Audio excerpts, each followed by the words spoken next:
সফলতার কোনো শর্টকাট হয় না, হয় অনেক কাঠখড় পুড়িয়ে জীবন যুদ্ধের প্রতিটি অধ্যায়ে নিজেকে প্রমাণ করে করে একটু একটু করে আপনি সফল হবেন, একটু একটু করে আগাবেন। ইটস এ জার্নি, এটা কোনো ডেস্টিনেশন নয়।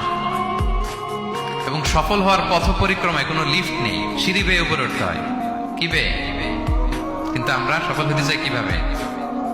ডাইরেক্ট 100 তলা, এই তো আমি সফল, উপরে সবার উপরে আমি, এইভাবে চাই সফলতাটা। সবার উপরে উঠে যাব, গোল্ড মেডেল গলায় পরাই দিবে, আমরা সাকসেসফুল না।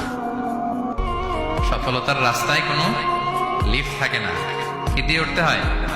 সিঁড়ি বেয়ে ঘাম জড়িয়ে উঠতে হয়। দেখেন, শুধু আলোর মুখ দেখার জন্য মায়ের পেটে আমাদের কত সময় লাগছে বলেন তো? জাস্ট একটু লাইট, হ্যাঁ, 9 মাস 10 মাস সময় লাগছে শুধু একটু আলো দেখবো আমরা। একটু আলোর মুখ দেখার জন্য আমার লাগছে 9 মাস। আর এখানে আমরা শর্টকাট খুঁজি, খালি কি খুঁজি? সফলতার কোনো শর্টকাট নেই। অল্প এফোর্টে যারা সফল হতে চায় এরা কোনোদিন সফল হয় না।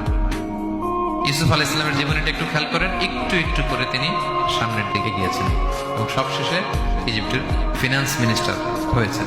এজন্য ধৈর্য ধারণ করতে হবে, নিজের